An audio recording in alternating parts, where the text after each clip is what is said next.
벚꽃 축제가 한창인 이곳은 대한민국 국회입니다. LA18 프라임 뉴스는 재외국민 선거와 한미 FTA 비준을 앞두고 한국의 정치권의 얘기를 들어봤습니다. 한국의 진보 정당인 민주노동당은 당 이름에서 보이듯 노동자들의 편이라는 이미지를 구축하고 있습니다. 또한 민주당은 한나라당과 견줄 수 있는 또 한 개의 대표 정당입니다.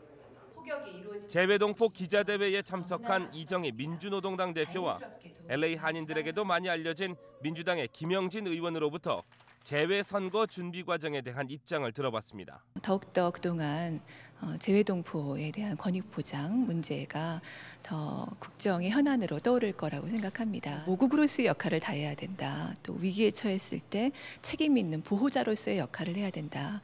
이런 입장을 피력드린 바가 있습니다. 그리고 지금 이것이 입법이 성사될 수 있도록 최대한 노력해 나갈 예정입니다. 정치 참여에 대한 동기부여, 또 반드시 투표를 해야 된다고 하는 그런 당위성에 대해서 인식이 생각이 조금 미흡한 건 사실입니다. 이번에 34년 만에 첫 부여한 그 투표에서 만일 참정률이 한 자리 숫자가 나왔다 이랬을 때는 고스란히 우리 해외 한인들에게 그 책임 같은 것이 부메랑으로 안겨질 거거든요.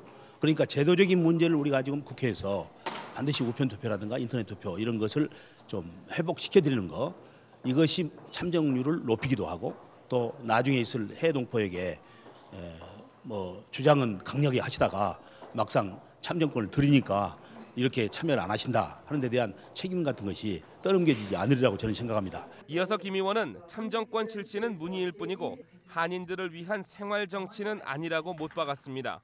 문의만 참정권 회복이지 우리 생활 정치에 이어지지 못하고 있다는 것이 우리 해외 한인들의 한결같은 지금 불만이고 또 간절한 요구입니다. 그래서 우편 투표와 인터넷 투표를 반드시 할 수 있도록 해야 된다. 그래서 저도 지금 우편 투표 법률 개정안을 지금 공동 발의를 했습니다. 저희가 적극적으로 지금 민주노동당이 추구해왔던 정책들을 말씀드리기 위해서 아마 올 하반기에 주요한 지역들을 제가 직접 방문을 드리게 될 것 같습니다. 자긍심을 느낄 수 있는 대한민국이 될 수 있는 방향을 함께 모색해 나갈 것이고요. 무엇보다도 그러기 위해서는 투표권을 좀 더 편안하게 행사하실 수 있도록 하는 정치관계법 개정이 굉장히 중요하다고 생각하고 있습니다. 한편 현재 미주와 한국 간의 가장 큰 이슈는 역시 한미 FTA입니다. 한국 정부의 번역 오류라는 부끄러운 사태 직후 만난 이들 정치인들은 한미 FTA에 대한 당의 입장을 전했습니다.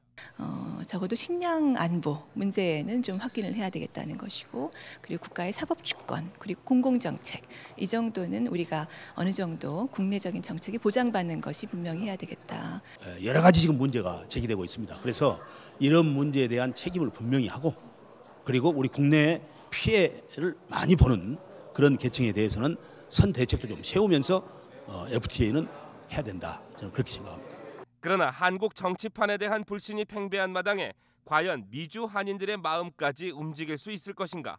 한국 정치계 제대로 하고 있다고 생각하십니까? 지금까지 한국 정치가 국민들로부터 신뢰를 받은 적이 없습니다. 그리고 어느 정치 세력도 희망을 만들어드리지 못했습니다. 저는 흔히 말하는 진보는 분열로 망한다, 보수는 부패로 망하지만 이라는 말을 바꾸는 것이 2012년에 가장 중요한 과제라고 생각합니다.